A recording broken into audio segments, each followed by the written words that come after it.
Appreciate everyone coming again. I'll just say my thank yous to start. I want to give a big thank you to the Center for California Studies for sponsoring this research and my work for the last almost year and a half now. I've been partnering with them, doing survey work and other research around Black politics and the Black community. And I also want to acknowledge folks from the Greater Sacramento Urban League who are here as well, a recent partnership as well, helping put forward talks like this around civic engagement and focusing on politics and political action and really civic education more than anything else. And so we will have some time to talk about that at the end of the talk. And then lastly, for my students here, if you send me an email afterwards letting me know that you were here, I'll simply ask you for a quick write-up in response so that you can get your credit. Otherwise, thanks again for being here. My talk is part research and part conversation. I'm going to end with a conversation that I want to have with you all. But I really dove into what was driving Black political attitudes and engagement this past election cycle. And as I mentioned, I got a very generous grant to conduct a multi-wave panel study of Black voters where I collected data from Black voters and the Black community across the country 4 different times, 3 times leading up to and 1 time following the 2024 presidential election. And so I have this sort of massive data set that I've collected that I'm just now digging my teeth into. I've kind of rolled some of it out throughout the election, but now I have all 4 waves, tons and tons of data, and I'm going to be presenting some of that today. And so to get things started, I'm going to first talk about sort of what happened with Black support. And just very quickly in a couple of slides, outline what my data showed the outcome of the election was when it came to the Black community and Black attitudes. I'm then going to look at turnout.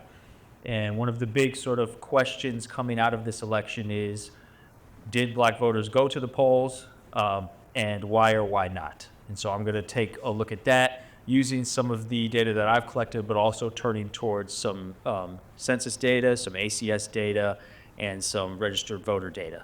Then I'm going to look at the last wave of my data set and get into some specifics about Black voters after the election.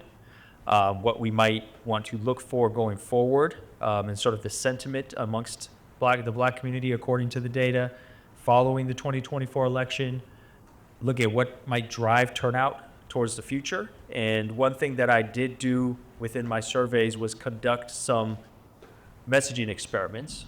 And so I'm going to briefly present some results on that before I wrap up and look at sort of messaging, how that might matter, and open it up to a conversation amongst us and anyone else who joins us for the last however much time we want to talk. That said, I just want to highlight the data that I collected real quick. There's a lot of writing up there. You don't have to read it all. As I mentioned, I collected 4 surveys throughout the election cycle. The first survey was data that was collected the end of April, early March. It was 2,004 African-American or Black respondents across the United States. A data set that size of Black people is pretty much unheard of. They're very rare.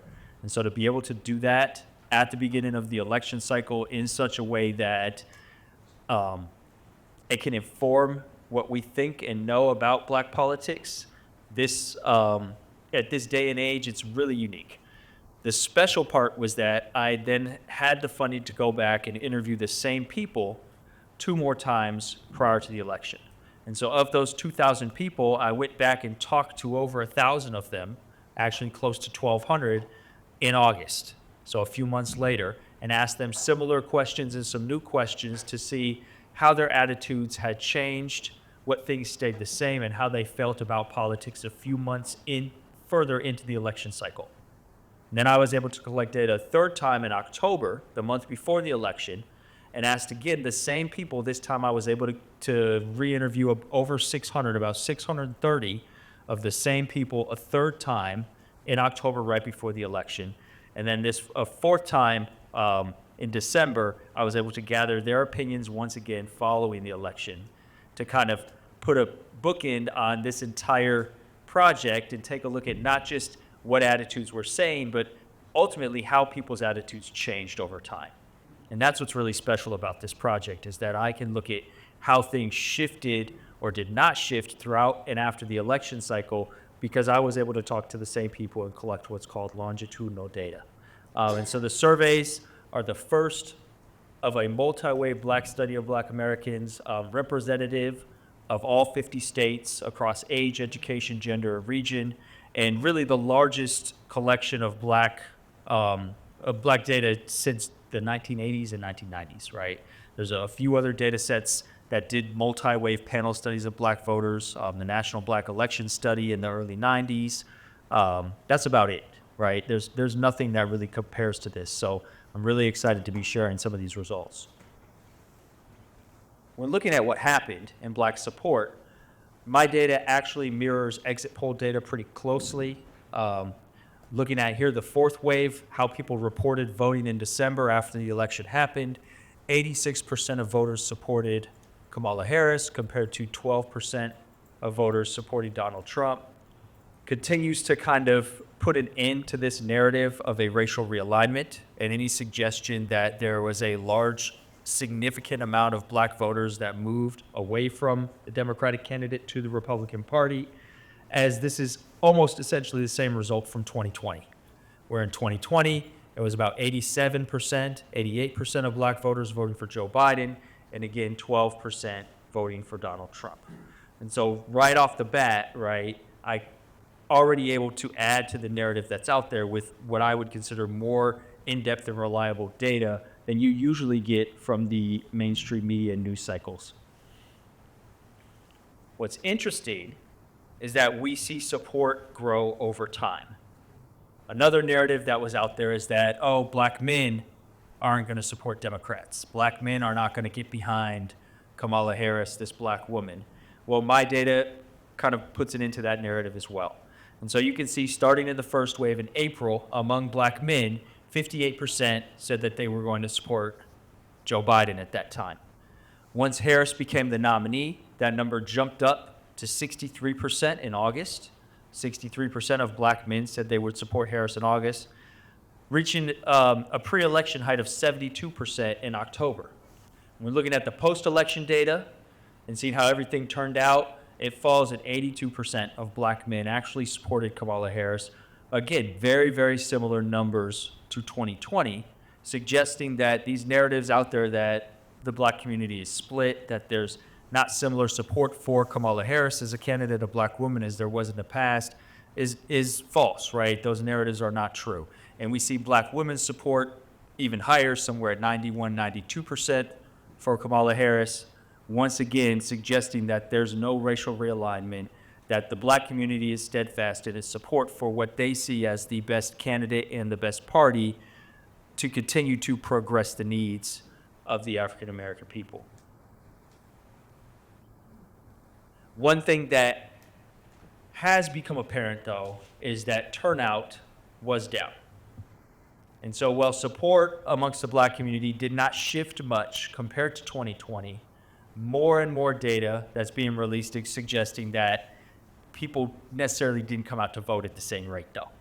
And what we're finding is that Black people did not find the same urgency, had higher levels of apathy, and just did not vote at the same rate, no matter who they voted for, in 2024 as they did in 2020, and also in 2008 and 2012.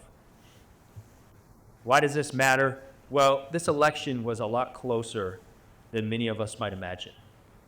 A total of 230 approximately votes separated Harris from Trump across the three blue wall battleground states of Michigan, Wisconsin, and Pennsylvania.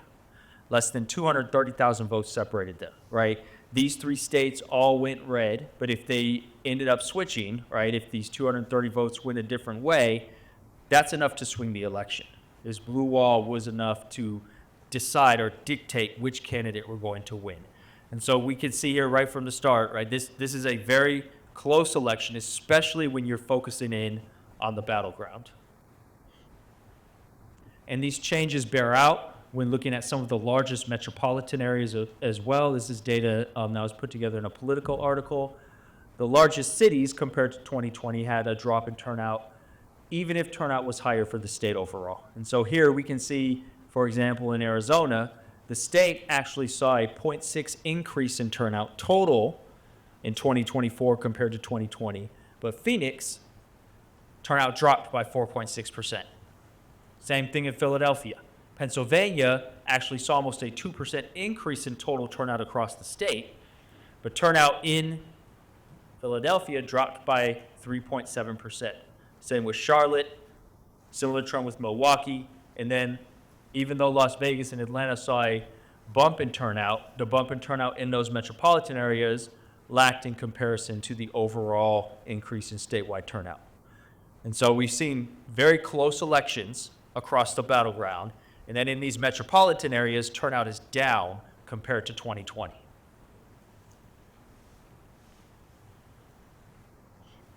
And turnout was not just down for everybody. There was a significant drop in turnout amongst the people that vote for Harris, in areas that were more likely to turn blue than red. And so when taking into consideration the change in total votes between 2020 and 24, we see that this turnout drop led to approximately, at least in these major urban metropolitan areas, approximately 17,000 less votes for Harris and an increase of 3,500 votes for Trump. And so we've got about 20,000 votes here just in these major metropolitan areas in the fray due to changes in turnout from 2020 to 2024. That's a big deal, right? And so what I was able to do was take a look at how this data, and here we can see compared to 2020, drops in turnout in 2024 were greatest in black urban areas. And that's how you can explain that minus 17,000 votes for Harris, right? It's coming from people not turning out, not wanting to vote. Because as I showed in the very first couple of slides, those that voted just pretty much like in 2020, right? It wasn't that Trump got more black support or Harris got less black support. It's that the people that were most likely to vote for Harris, black people in these metropolitan areas, did not come out and vote. They decided to sit this one out for whatever reason. And so what I was able to do was to look at some statistics here and graphically represent them based upon countywide turnout. And so here for the state of Wisconsin, on the left, I have turnout in each county. So the 0 to 100% on the y-axis is turnout, depending on the percent African American that county is.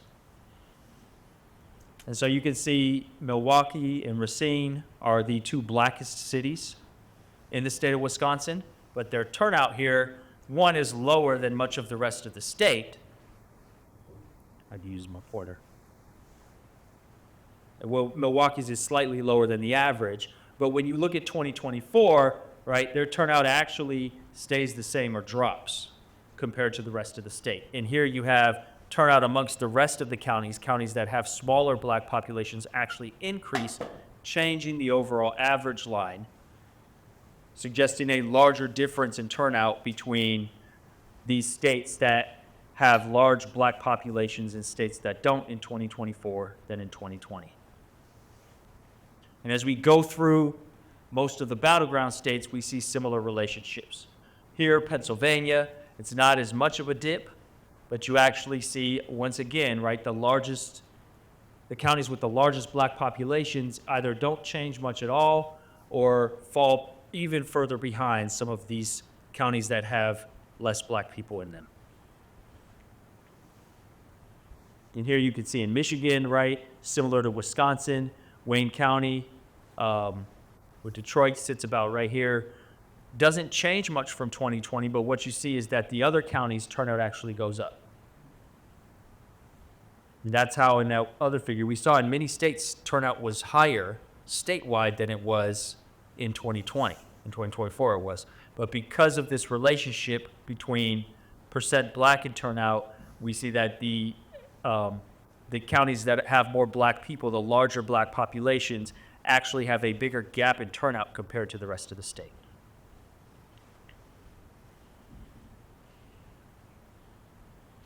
just to sort of add another example here, right? When looking specifically at Michigan, we see that Harris lost to Michigan by about 80%, by about 80,000 votes. Black voters, according to exit polls, made up about 11% of the electorate. Black voters in Michigan make up about 14% of the voting age population, though, of eligible voters.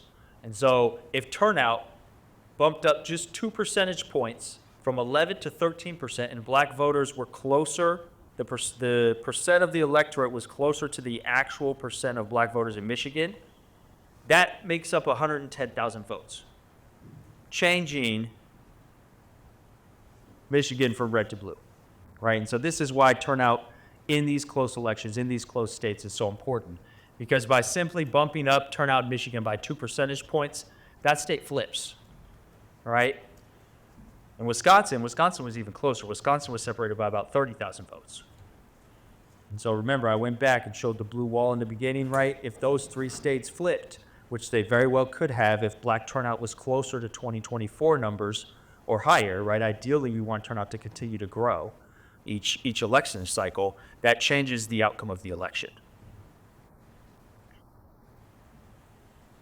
And so when looking at the Sun Belt swing states, again, we see a similar trend. Here we can actually see that turnout slightly decreases in some of the counties with the largest black populations. These states are unique, though, in that they don't have very large black populations to start with. And so the relationship is going to be less dispositive here than in, say, Michigan or Pennsylvania. And then looking at Nevada, you can see there's a much more stark relationship between race and turnout, where the counties with the largest black population are significantly lower than some of these other counties. But again, right, the average line either doesn't change much or becomes more steep, suggesting that the differences in turnout from 2020 to 2024, actually the gap grows between counties with larger black populations and the rest of the state. And then we're looking at states in the South, these southern battleground states, you can see some of the most dramatic shifts here, such that in North Carolina in 2020, the average line significantly decreases. The slope decreases here, suggesting that these counties with larger black populations had significantly lower turnout than in 2020 and far less than other parts of the state. Lastly, in Georgia, again, a similar trend, right? We see the slope here decrease from 2020, suggesting that the gap in turnout between the black counties and the rest of the state increased this election cycle. Why is this important? Well, this is important for 2 reasons. One, as I mentioned, this suggests that turnout did affect these elections, did affect these state elections, and ultimately affected the Electoral College. And 2, we don't have turnout numbers yet. The official numbers come out from Secretary of State's offices in 4 to 6 more months, right? Some do offer those numbers right away, though. For example, Georgia has a very active Secretary of State and an academic community that pushes these numbers out much quicker than others. And so we do have turnout numbers from Georgia, and they are reiterating what some of these county turnout maps and figures suggested, where we can see the only group who actually saw a drop in turnout from 2020 to 2024 was black Georgians. Every other group actually saw a significant or slight increase in turnout at the statewide level from 2020 to 2024. And if you look down at the race by gender figure right here, you can see that the most significant drop was amongst black men, where turnout from black men was at 51.2 in 2020, dropped to 49.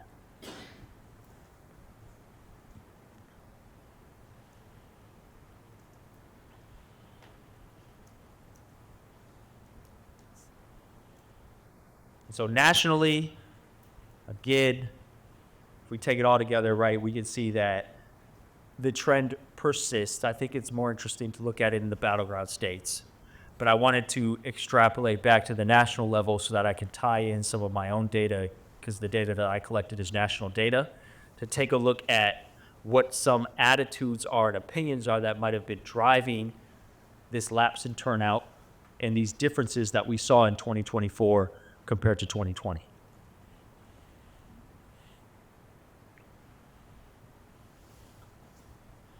And so one place we wanted to look was at contact. And so we asked respondents in December following the election whether or not they had been contacted by the Harris campaign or someone representing the Harris campaign, and how many times. And in order to get a quick and dirty look at this, I just highlighted the percent who said they had been never contacted at all. And so 41% of the black respondents that we surveyed in December, again, a nationally representative sample, said they'd never been contacted at all.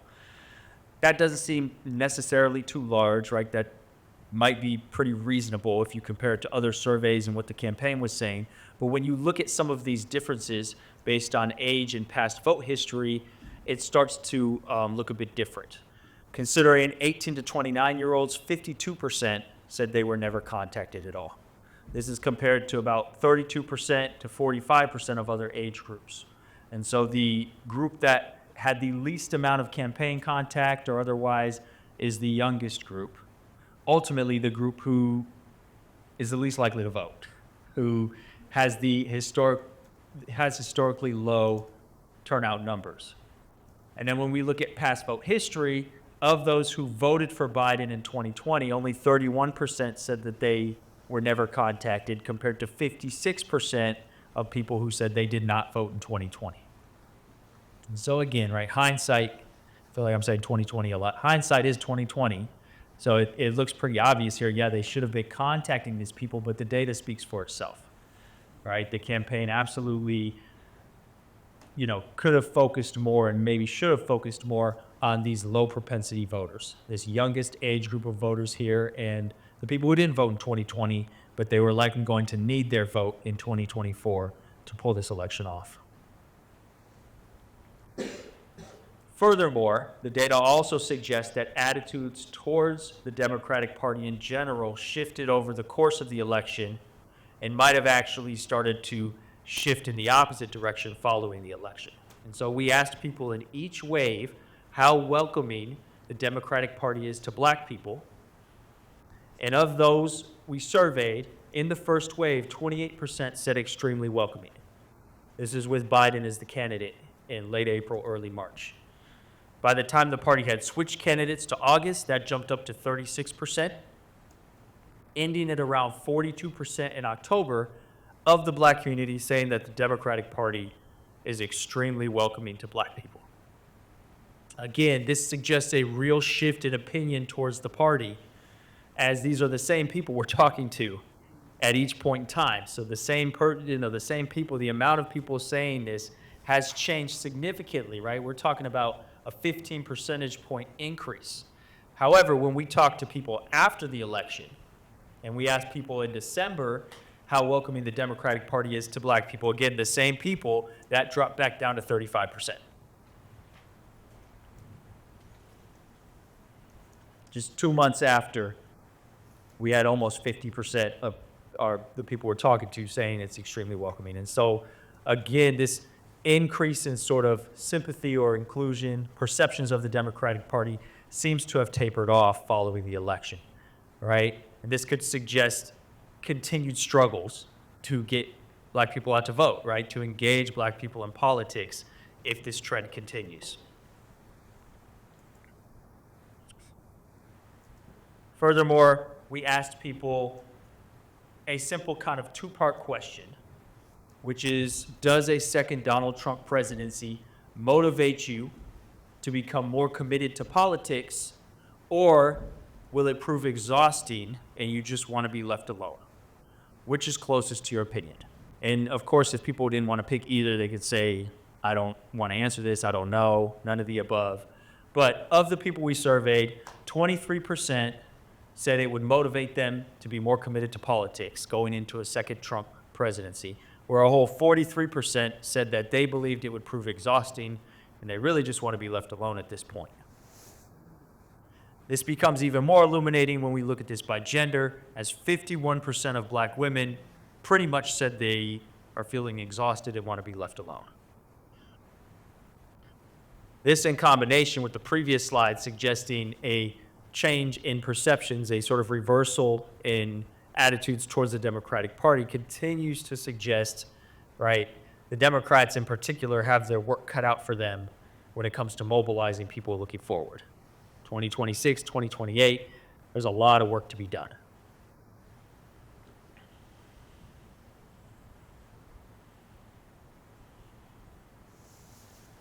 So what can be done? I'm not just going to come up here and harp on all this bad shit taking place. I do want to suggest a few solutions, and my work has looked into a few different messages through survey experiments that do show promise for not only getting people engaged in politics, but actually changing people's attitudes about politics. One of the things that I've focused on over the years is trying to move away from necessarily trying to sell people on what might ultimately end up being false hope.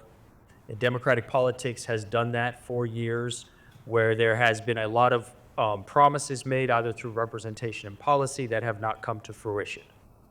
In my class earlier today, we were talking about the George Floyd Anti-Lynching Act and the John Lewis Voting Rights Act as things that were promised to the black community when Biden came into office in 2020. Neither one made it past the Senate in 2022. And that really influenced a lot of perceptions about what had been done policy-wise, what types of promises Democrats were able to keep for the black community. And even Obama faced similar critique. All right, we were just talking, Cornel West was just on campus, levied one of the strongest critiques of the Obama administration during his first and second term, as not doing enough, as not being heavy-handed enough for the black community. And so I'm trying to move away from focusing on the Democrats and parties selling policy promises and trying to focus on what else can be done, other types of messaging to get black voters out and engaged in politics and to impression upon black voters that politics matters. Politics still affects your life, and there's still something worth voting for, even if it's not always going to be a policy solution. And so the first step to doing this was to actually model what's driving people to vote versus keeping people at home.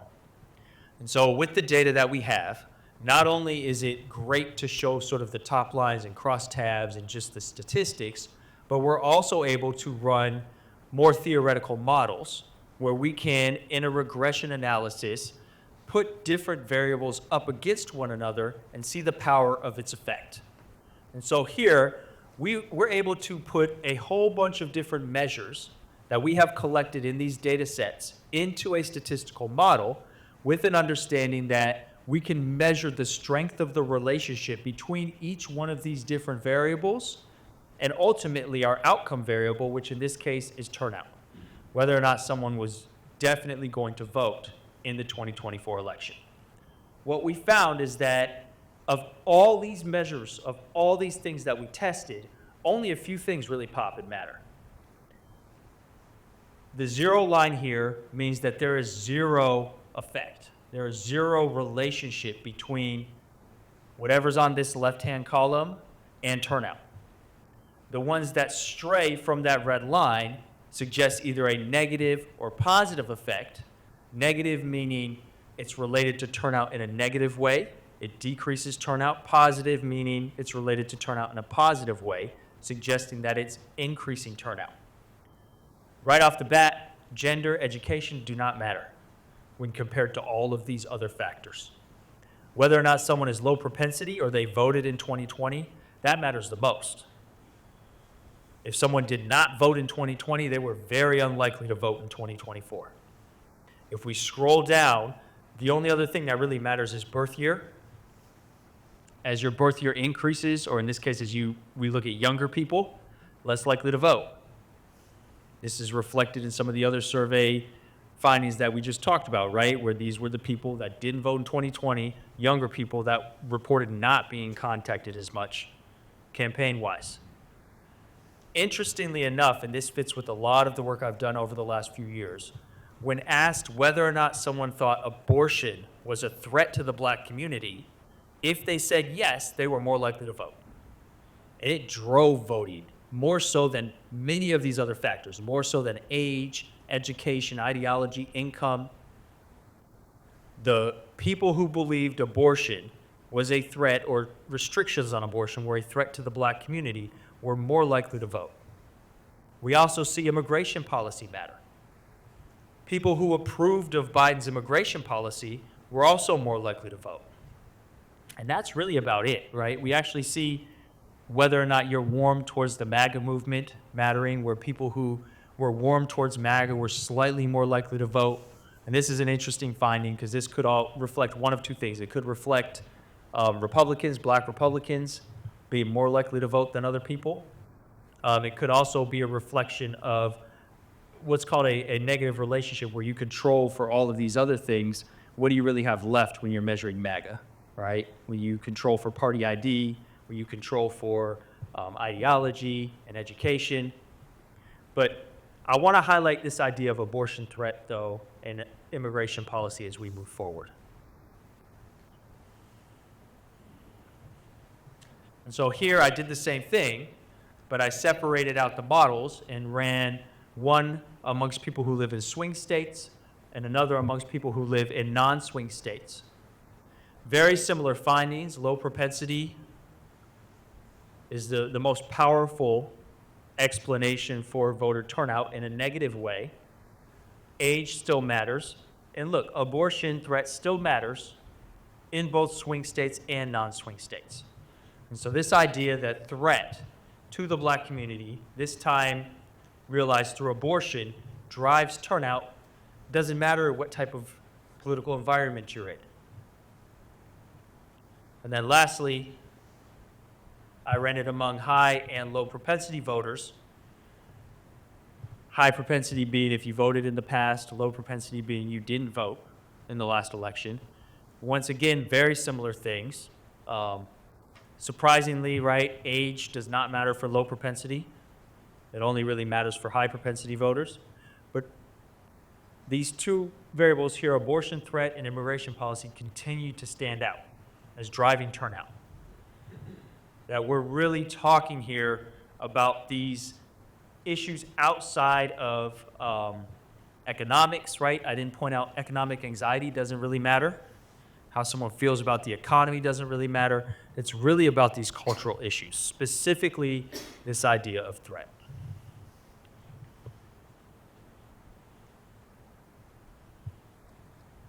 So now that I have a sense of what's actually driving turnout and what's considered the most powerful force behind understanding turnout, I've turned to some of the survey experiments that I ran to see how messaging can actually influence this, and whether messaging around things such as abortion, things such as threat, can change, one, how people think and feel about politics, and two, how they actually get out and vote, whether or not they participate and engage in politics in different ways.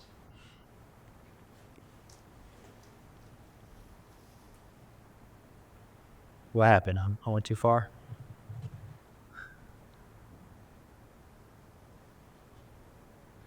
All right, so for the first experiment, I had a pre-test and post-test setup where everyone in the survey was asked this first initial question.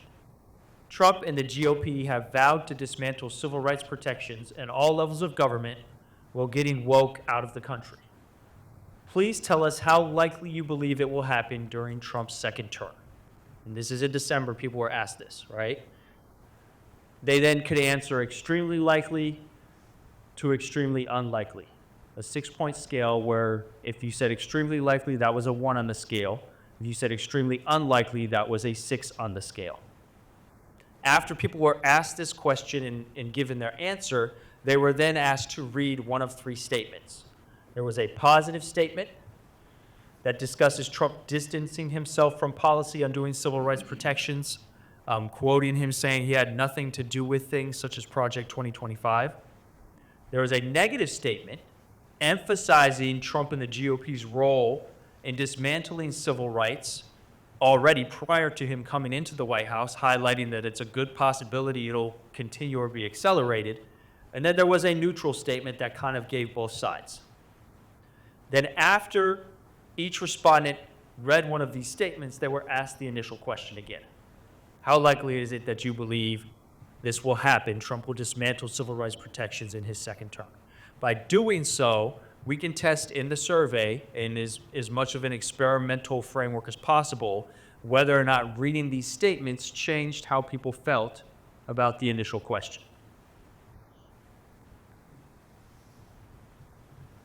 What I found is that each of the statements changed how people felt in different ways, and some more so than others. And so when asked the first pretest question, on a scale of 1 to 6, the average response, the mean response, was a 2.9. And so when we take up what everybody said, all 600, 700 people, and averaged it, it was about a 2.9 on this scale. Everyone then was given a statement to read. And when looking at how the different statements changed that initial average, we can see that there's a significant increase in the average, meaning people were more likely to say it was unlikely Trump would do those things if they were given the positive frame about Trump distancing himself from the policies that are working against civil rights. On the other hand, if you were given the negative frame, the frame tying Trump and the GOP to already dismantling civil rights, it decreased the mean, pushing it more towards that 1, which was this is very likely that it'll happen in Trump's second term. And surprisingly, if people were given the neutral frame, it decreased it as well. And so any type of messaging that pushes people to think about, in this case black people, to think about what Trump and the GOP have done, what there's potential to do, even if it's somewhat neutrally worded, is going to heighten their sense of fear. It's going to make it more realistic to them, change their perception that this might actually happen, right? It's easy to change opinion. On the other hand, all the rhetoric that Trump puts out there about not knowing what's going on, that's effective as well. And that actually pushes people in the opposite direction, making it less likely that people think something is actually going to happen, or that they're actually in danger, or that civil rights protections will be dismantled in this case. And so this is an important step in this research because it suggests messaging does matter, and it suggests the type of messaging needs to be out there pushing back very hard against the GOP message, kind of downplaying what actually could happen, downplaying the dangers of Project 2025, of the GOP agenda, right? Why is this matter then? Why does the messaging matter? Well, because we've also found that messaging increases people's perception of threat. And as we looked at in the models, those who thought abortion was threatening were more likely to turn out. Those who supported the immigration policy, more likely to turn out. So if you can get people to see things differently, if you can get people on your side, it can affect turnout. And this is going to take me to my last experiment here. One more slide I forgot. It's even more interesting when you look at it by gender. So if you recall, when we broke it down by age and gender in some of the previous results and findings, black men, when we looked at Georgia, were the group to have the largest decrease or the most significant drop in turnout. Well, we find that this messaging actually has the largest effect on black men, where the dark blue dot is the average for men on the pretest, right around 2.9, same as women. There wasn't much difference in gender based on just being asked the question, but then depending on the frame, you can see women move a little bit, right? Those who got the positive frame moved from 2.9 to about 3.1 on the average. Negative frame for women, 2.9 to 2.8, but for men, they move from 2.9 all the way up to 3.4, or all the way down to 2.5, depending on the frame that they get. So this type of messaging is going to be that much more important to turn out and get active, those least likely to participate, especially young black men, right? Those who we've already seen turnout dropped for over this last election cycle. All right, now lastly, I have one more survey that we included that hopefully ties all of this together. We asked on a separate wave of the survey earlier in the election cycle whether or not someone agrees or disagrees with the following question: black people must support the Democratic Party. Of those that responded, 37% disagreed. That's about half of the sample in this wave, 594 people. Then, similar to the previous experiment, respondents were given one of two statements. One focusing on Donald Trump, again emphasizing the threat to the black community and prioritizing the need to protect oneself with their vote. The other one focusing on the Democratic Party. And in this case, Kamala Harris and what she represents symbolically and sort of the historical significance of her presidency. Again, in line with what the party can offer you, what the party means for black people. When looking at how these changed people's responses, or whether they did change people's responses about the party, what we find is that those who received the Trump prime were far more likely to move into agreement that black people must support the Democratic Party than those who received the Harris prime and the Democratic Party prime. And that right now, in this day and age and in this political environment, focusing on threat, focusing on not necessarily what the party can offer, but what you need to protect and what's at stake, moves people. And so of those that disagreed initially, right, we see that 40% of them moved into agreement if they received the Trump prime. Of those that disagreed initially with and received the Harris prime, half of that, only 20%, moved into agreement that black people must support the Democratic Party. Again, suggesting that, there is some utility to this argument that messaging about the Democrats providing things, offering good candidates and representation, it does move people, it is useful, but it's not nearly as effective, at least at this moment in time, as highlighting what's at stake and focusing in on threat. And we've talked about threat as abortion threat, we've talked about threat as civil rights threat, right? And here we're talking about it as a direct threat through Donald Trump in the MAGA movement.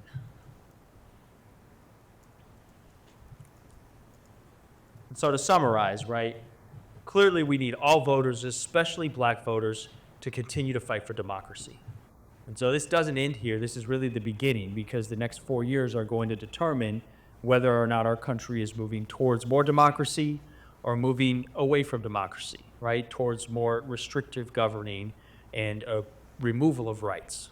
And so this, understanding who we can get to vote, how many people we can get to vote, and really how we can get black people out to vote and excited about voting and engaged in voting is going to be really, really important to the future of democracy in this country. Apathy is real. We have to meet voters where they are, which means that it might not be the best time to try and sell the Democratic Party as this policy machine that's going to continue to offer real material benefits anytime soon. Right now, it's really more about emphasizing the threats to freedom and rights and making sure that people get out and vote, understanding that they have far more to lose than they do to gain right now. But if they want to see any gains in the future, you have to protect what you have. You cannot allow your rights and your freedoms to continue to be rolled back. You can't allow this regression to continue.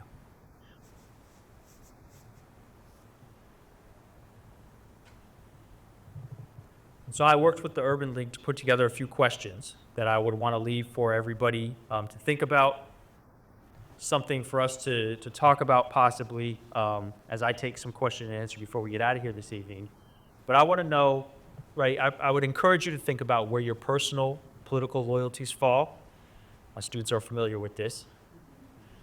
Do you think about your cultural group, your family, your neighborhood, your hometown, region, or state? What do you consider when making political decisions or deciding to participate in politics at all? Understanding that about yourself can kind of help you understand what's going on in the larger political and cultural environment. Do you feel like your vote matters? Why or why not, right? This is that sort of age-old question as to why we vote. I think it's interesting to ask in the context of the data that I've presented and everything else that's going on in the world right now. And then lastly, what might be some other ways in addition to voting that you can make sure your voice is heard? What other ways have you participated in, right? This is a great way to share our community and discuss ways that we might be able to affect politics beyond voting or in addition to voting that others might not have thought about or have experience with. And if we're going to be completely honest, right, the political tradition in the black community has always been about more than voting. It's only recently in the last 40 years, 50 years, that voting has become the primary source of political action for black people. Prior to that, the right to vote was severely limited in various parts of the country, and it was other action that took the forefront. And so it might be time to start having those conversations again, especially depending on what you say to number two, right? If you really feel like your vote doesn't matter, how can you affect change?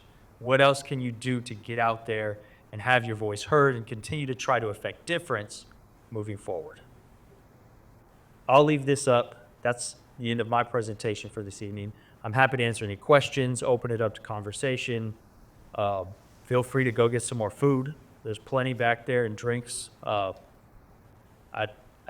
pretty sure they end up getting rid of it, what's not eaten. So take as much as you want, take some home.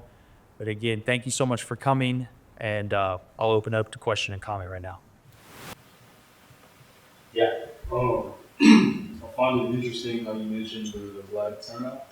Because what I heard just from being on YouTube and TikTok and Instagram and all that is what you said initially. Like, oh no, black males are not voting for Kamala. We don't want Kamala. They want Trump. I was hearing that everywhere from multiple different YouTubers, but you have the data showing that's not true. I want to know why it was the case that people were saying that. Is it because the turnout is lower, so they're taking because people aren't voting, they just don't want Kamala or Trump, so they were just adding on to that? Or I'm a little confused on that because I thought it was interesting. Yeah, this is a great question. And I think this speaks to a number of things, but I'm going to focus in on two things to answer it, right? One, the political age that we're in is so much different than times of the past, where political information is coming from so many different places and so many different avenues that it is very difficult to actually get consistent, correct information. Part of the survey asked people, where do you get your political news from, right?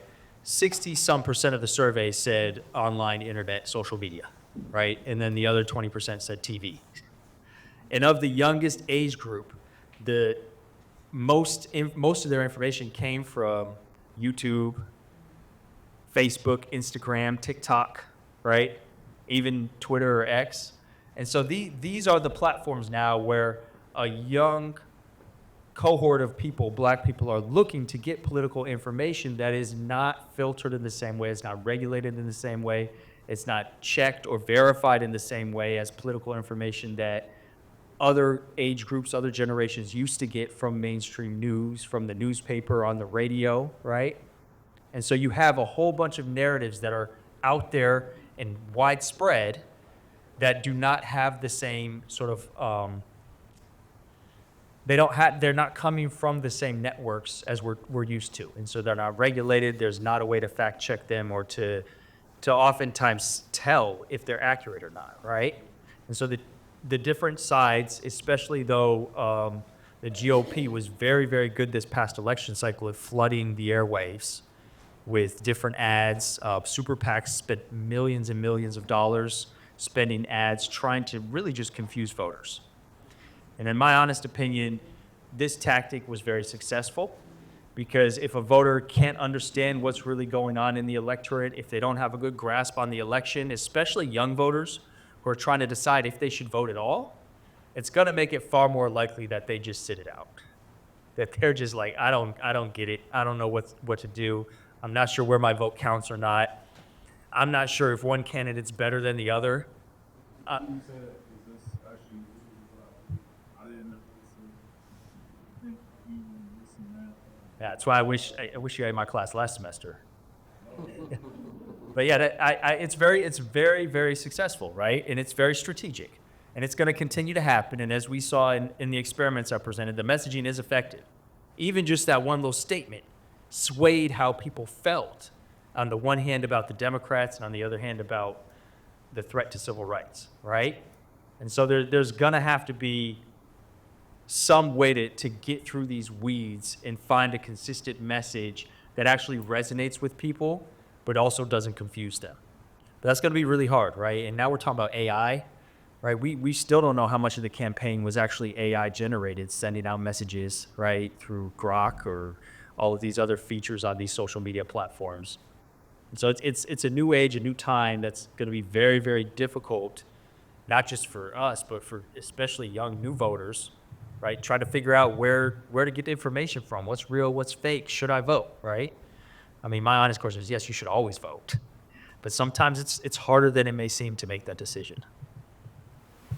Maybe like a two-part question. Sorry if you said this earlier. I'm just being off work, so I was late. But for the propensity voting slides, like how did you choose the topics that you would ask about in predicting voter turnout? I'm with an organization called Apathy, the Black Power Network. Last year, we did a survey of 1,300 Black voters and found that reparations is a significant, for 90% of the respondents, was a motivator for them to vote. And we also do voter engagement, and I found that like housing or economic opportunity are also some motivators to vote. And so wondering, was there like intention behind the topics you were asking about in terms of them being the most pressing issues for Black communities or the most pressing issues that they're actually thinking about versus just kind of like the mainstream politics that folks are thinking about?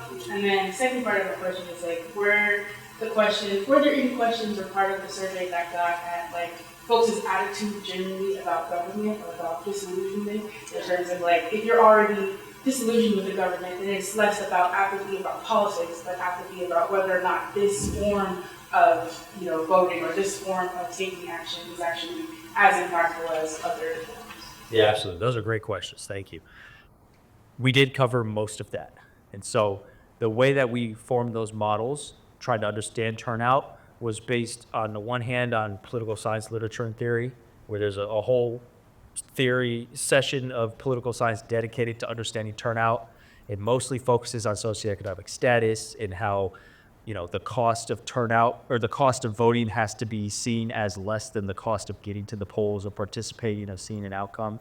And so a lot of political science historically focuses in on things like income, education, gender, age. So those are where a lot of those items came from. The rest came from our own work, studying Black politics and African American turnout for over a decade now, suggesting that other things like racial identity, things like attitudes towards policy, towards candidates, right, also matter. And then there's a large sort of rhetoric out there about economics mattering. So we wanted to test that as well.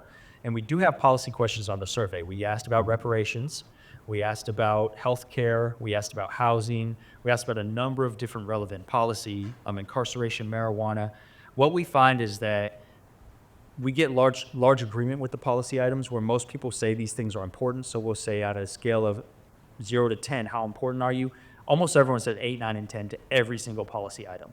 But then when you try and put those in a model and see how influential those policy attitudes are compared to these other things, like attitudes towards abortion, attitudes towards immigration, they fall out, right? They're just not there. They don't hold the same strength.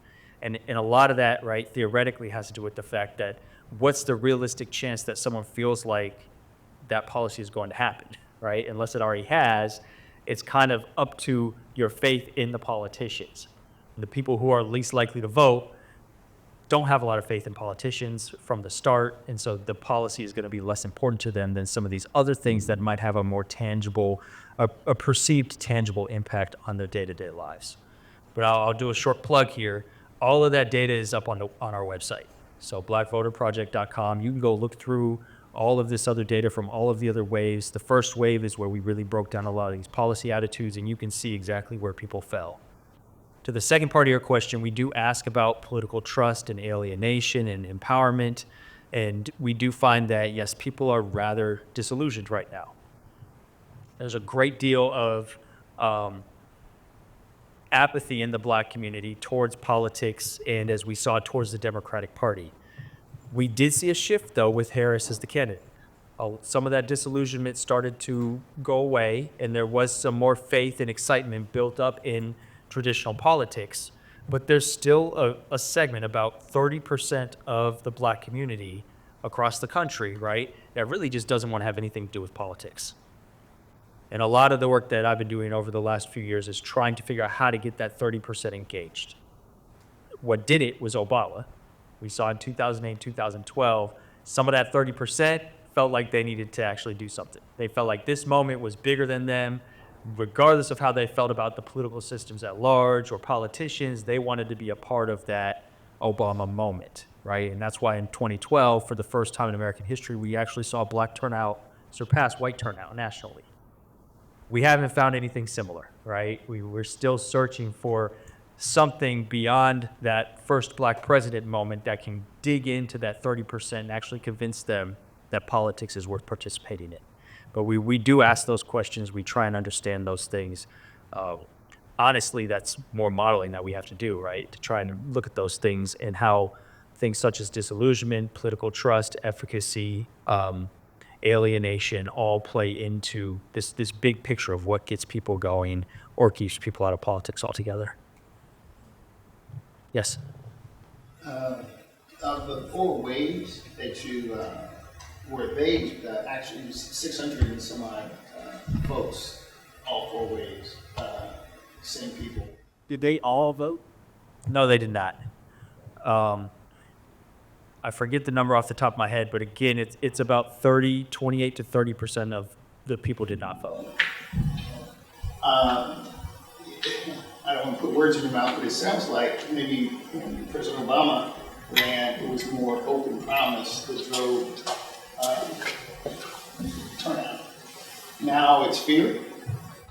That's what I'm arguing, right? I'm arguing that now in post-Obama, really, you can't have the same type of model to get black people out and engaged in politics as you did during Obama's 4 years, because there's not that same type of promise, as you said. And one of the reasons why I started this data project back in 2016 is because following Obama, I was studying in grad school. There was no data. Like I was trying to study how black people felt about Obama being the first president, and there was nothing. There was a dearth of data on black folks, rigorous academic data that could be used for studies like this. And so as soon as I got out of grad school, I'm like, okay, I'm going to start my own project. I'm going to start collecting my own data. So honestly, I don't know the answer to the first part of your question as to whether it was this open promise.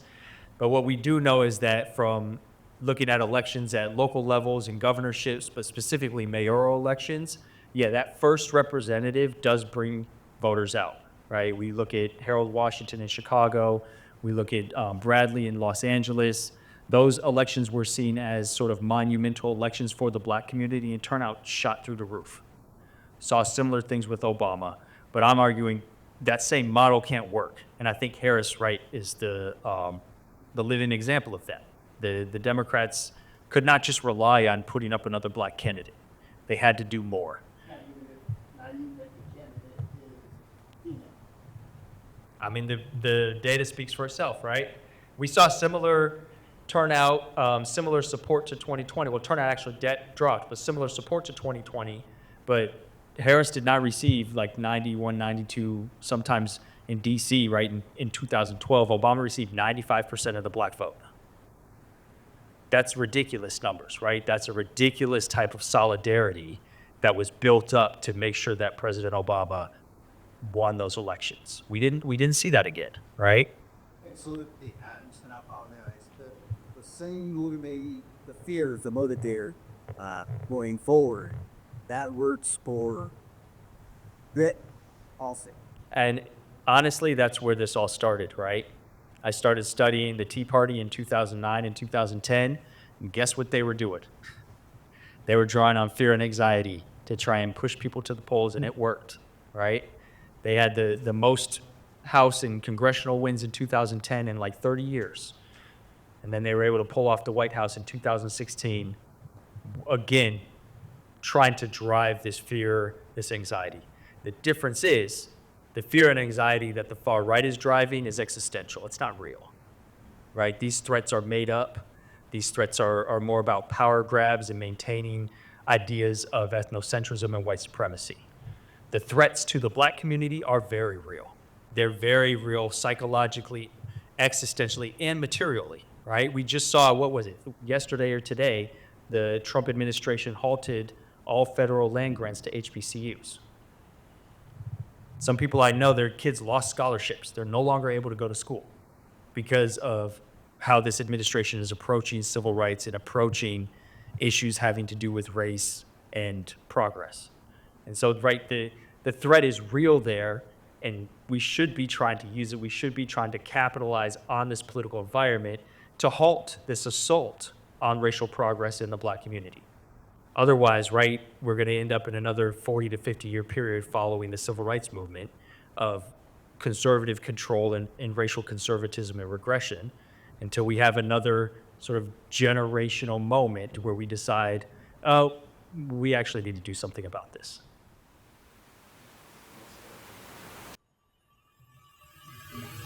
Yeah, sure. So I found this very interesting about the threats tactic, but I'm also, a lot of my friends, so I've lived in Wisconsin, that's where I got my PhD, and I'm from Atlanta, right? So like I speak with people in both of these states, and I think that the threat thing is real, but I also think that the story behind the candidate also drives people to the polls as well, right? Like with Obama, yes, he spoke about hope a great deal. However, we also got to know him and learn who he was, and the same thing with Trump, right? For whatever reason, people are drawn to his immense amount of wealth, allegedly, right? And they think that that's something that they're drawn to. So my question is there any like second part to, of course, like I stated, I do think the threat thing is, the threats are real. However, to get candidates out, is there any role that the actual candidate plays? Because I think that if we just prop up anybody to talk about the threats, we could get them out. But does the candidate have to also have a story and some time? Charisma, sir. Engage for voters even more. Yeah, no, that's a really good point, right? I'm absolutely not advocating for the Democrats to just run anyone and to not have any policy, push whatsoever for the Black community. I think there's an understanding here that for any of that to even come close to happen, and especially the policy outcome aspect, there has to be some electoral wins now. And promising those policy things 10 years down the road is not going to reach and get out the low propensity voters that are needed, those fringe voters, to win states like Wisconsin, Michigan, Georgia, right? And so running a candidate like Harris, it made a huge difference. Don't get me wrong, right? We saw the increase in support amongst Black men. And if you look at some of the other data, the increase amongst the Black electorate tremendously jumps with Harris as the candidate. But that's not resonating the same with low propensity voters. And that's really where this idea and this theory of threat comes into play, is how do you talk to these people who are disillusioned, who are apathetic, who don't believe any politician is there for them? We did focus groups in Detroit back in October, the beginning of October. We talked to people across the city of Detroit. Detroit is a special place. Even the people who hated politics knew everything about city politics. They loved their city, they were politically engaged, but there was a good group of people in Detroit who did not want anything to do with the Democratic Party. They just felt like the Democrats were not going to do anything for them. They felt like party politics was a lost cause, and they were going to focus on their own community, on how to fix their schools, on how to get roads, bus service to their neighborhood. Those are the people we got to try and figure out how to reach, right? Those are the people that we want to try and get out to vote, regardless of who's on the ticket. If they're voting, that only adds political power to the Black community so that we can then have more of a say in who the candidates are. We can have more of a say in the policy that's pushed in the agenda, because our voices are now that much more powerful. It was a powerful narrative after 2020 when Biden first won the primary race, basically on the back of Black voters in South Carolina, and then arguably won the presidential election in places like Michigan, in Wisconsin and Milwaukee, based on Black voters turning out, right? There were a lot of narratives written that said Black voters gave Joe Biden this election. That led to his administration pushing for things like voting rights, for things like police reform in the first 2 years of his presidency, right? It's a process that has to be built. But there's a lot of people very disillusioned, very apathetic that are not buying into that. They just don't feel like it'll ever work out for them. I want to show you one more thing, though. We did ask people what type of candidate they'd want to see in 2028. And so we gave them a list of like 15, 20 different attributes and said, please rank your top 5. The number 1 attribute was a black candidate. 28% put black as number 1, that they want their candidate to be black. Number 2 was politically experienced, followed by highly educated and younger in age, right? And then everything else was less than 10%. We said like Democratic Party, Independent Party, from the South, all these other things. Again, you can go look at the full results online. But if we are going to try and think of what type of candidate the community wants, right, it's clear. We want representation, right? But that's not going to be enough for everybody. I'm trying to make sure I can articulate this the right way. What I'm seeing is that let's use Paris for example. She had all of the different policies that we want to hear, but if Congress is not going to support it, every time it's like a brick wall. And so for people here, they seen her as, you promised this and you didn't get it. I don't care what's happening here, but I didn't get why I voted for you. So how do we make the community aware that we got to vote for the president, but this part over here, this is what counts right here. Mm-hmm. How do they understand, or how do we make them understand that? Because some people can go and vote, they just vote president and they walk out. So how do you make them understand that she needs some help, he needs some help? Right. And we got to make sure that we have somebody over here to fill this up the right way to be able to get what we're trying to get. Yeah, I mean, if I knew the answer to that, I would be leading campaigns all across the country. I know. I think organizations such as the Urban League, right, play a pivotal role in getting that type of education to voters, but it's a difficult task, especially when we're in times like this where it doesn't seem like there's any sort of hope or anything to look forward to, especially in national politics. I think, though, going back to what I was saying earlier, it's important that voters understand there's two sides to this electoral coin, right? Yes, the one side is representation, is policy outcomes, but then the other side is understanding what's been fought for and what's been gained and the protection of that. And that even if you don't have Congress, if you have a president in power, there is some sort of stopgap for making sure that all of the rights that you know and love are not erased and rolled back, right? Or vice versa. If you have a president in power, but you have Congress, then there are checks and balances that can come into play where, I'm sure if we had a Democratic House right now, we would have already seen impeachment trials started, right? Impeachment proceedings already kicked off with some of the stuff that's been going on. And so it's important to impression upon voters that, yes, politics is complex, but exercising your political voice as much as possible, right? Even voting for state judges, right? Yeah. Can make a huge difference, but it takes time, it takes energy, it takes organizations on the ground, talking to people, holding events, having education drives, sending out pamphlets, right? Getting on the radio, talking to people to do all of this. And it's a long process, but it's needed more than ever right now, right? Especially as we were just talking about with the social media and the misinformation out there. Many people are getting far more bad information than good information when it comes to politics. Yes? This is really good. Almost to the point that it's disheartening and frustrating, unbelievable. I'm hearing a lot of different things. I don't know if you factored race or racism into this research. I don't know if you factored religious or religion into this. But back to my sister's question, there's an event that happens here on campus. I work here on campus. The Project for an Informed Electorate Yeah. event. I had never heard of that event. It's free to the community. And my question to Dr. Nate was, how come this is not widely promoted? Because it answers all of the local questions and the local initiatives. And it's like, well, we promote it on campus. Okay, but we gotta take care of the state. And so why is that not a CSU event?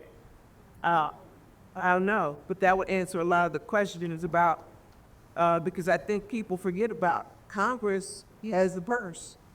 And we can have the president that we want, but if Congress is saying, no, we're not voting for, I mean. Yeah. Yeah. Yeah, again, it goes back to how much we value civic education and the emphasis we put on it, right? And Kim Alder's office is down the hall from mine. And so I always try and like coordinate with her on events, but we always have the same conversation, which is it's hard to get people to come out to learn about stuff, let alone learn about politics, right? I mean, we even offer food, and it's still, that's not enough, right? Who's good? Yes. I think related to the points that folks are lifting up. One thing that we found that actually helps, like we target the lowest propensity voters, so like homeless folks who don't know how to register, Black indigents who need like language access and all of that. And we used integrated voter engagement where we're not only engaging them around the election, like those 4 weeks, 4 to 62 that most campaigns are, but also in opt-out years, like non-election years, to say, okay, you voted, but now this is the outcome, this is the result, this is the policies that have changed. These are the ways that you can be active or, engage in advocacy in other ways in this off year. And so wondering, do y'all have data around like you get back to multiple touch-ins to folks in this sort of messaging and how that impacts your decision? Yeah, I have suggestive data of that. So I showed the slide about contact. We're still looking through that data to see if people contacted more than once were more likely to vote, or if their political opinions differed depending on how many times they were contacted. So we're trying to break that down. But there is a long line of scholarship suggesting, yes, multiple touches is necessary, and it needs to be an integrative approach where you have conversations with people in the community consistently over time. It's not just a one-time thing, and it's not just a, hey, how are you, take my flyer type of thing, right? That's the real way you get people involved. I think anecdotally, whenever I talk about sort of these grassroots campaigns, I look towards Georgia and the Black Voters Matter campaign and some of the other local organizations that really since 2016, 2017, built up an infrastructure there to get people out to vote, right? Abrams almost winning the governorship in 2018, eventually pushing Biden to win the state in 2020, and then Warnock winning the Senate in 2022. That didn't come from it anywhere. That was not out of the sky, right? That was almost a decade of hard work on the ground, knocking on people's doors, going into communities, registering people to vote, and impressing upon them year after year how important it is to get involved. So I think the evidence is there that suggests everything you're saying is absolutely important. It takes a lot of time, it takes a lot of money, it takes a lot of organization though, and it does not happen very often, right? Maybe one thing to think about for future research is that it'd be helpful to know, like, I think there was like one study that found that in California, depending on the county, depends on how much they spend per voter. So they're like, some counties spending $1 per voter on public education about voting, some counties spending like $11 per voter on public education. So it'd be interesting to know like what is the difference in turnout or propensity to turn out and how counties are also spending money to educate them about how they can vote, especially in California, because we implemented like new voting structures in the last 5 years that have changed the way folks can vote. Yeah, no, that's a great question and great thought, especially when you could do that at a statewide level too, because there's a lot of states across the country that are moving away from encouraging voting, right? They're moving in the opposite direction, trying to make voting harder and put up barriers. So that's a great point. Yes. I in no way wanted any past religion, but throughout the years, since I've gone to the Black church, we have religions now that are target our people that don't read them. So that's a hard hill for me to sculpt. Because we use a lot there. Have you gotten advice? I have not. The data that we collected does include a lot of demographics around religiosity and denomination and church attendance. And so those are potential analyses to do, but we have not looked into that too much. Part of the reason is because we do, most of our stuff right now is at a national level aggregated, and it's hard to really break apart those groups unless you're doing a more focused regional or statewide analysis. And so that's another area similar to this engagement area that is ripe for research, right? There's people just calling. If you are interested, though, I do know other researchers and organizations that do a lot of work there. It's just not specific to Black people per se. Yes. Just one more question. I have a lot more for now. Does your research, your funded research now, is that going to include any more follow-up with the 600 or so people, particularly as life gets lived in this? Yeah, I hope so. At this point, I'm working for more funding. So, yeah, any feedback, any support of the project is great. Even just word of mouth goes a long way, especially on a campus like this in the state and the CSU, to elevate the project. But the 4 waves were the total for this project, yeah. And so I'm envisioning ways to build on this project, but also move towards new work, right? And look at new ways to understand these, collecting different data, doing more qualitative work, looking at more focus group and interview work to accompany and magnify what you can find in the large survey. Where is that? I'm here, yeah. Yep. My colleague who helps me on this, he's my co-PI for a lot of these surveys. He's at Santa Barbara. Is it time? I think we made it. So please take food as you leave. Make sure that you fill up. Thank you so much for coming. And I'm happy to hang out and answer any other questions. But that's it. Thank you.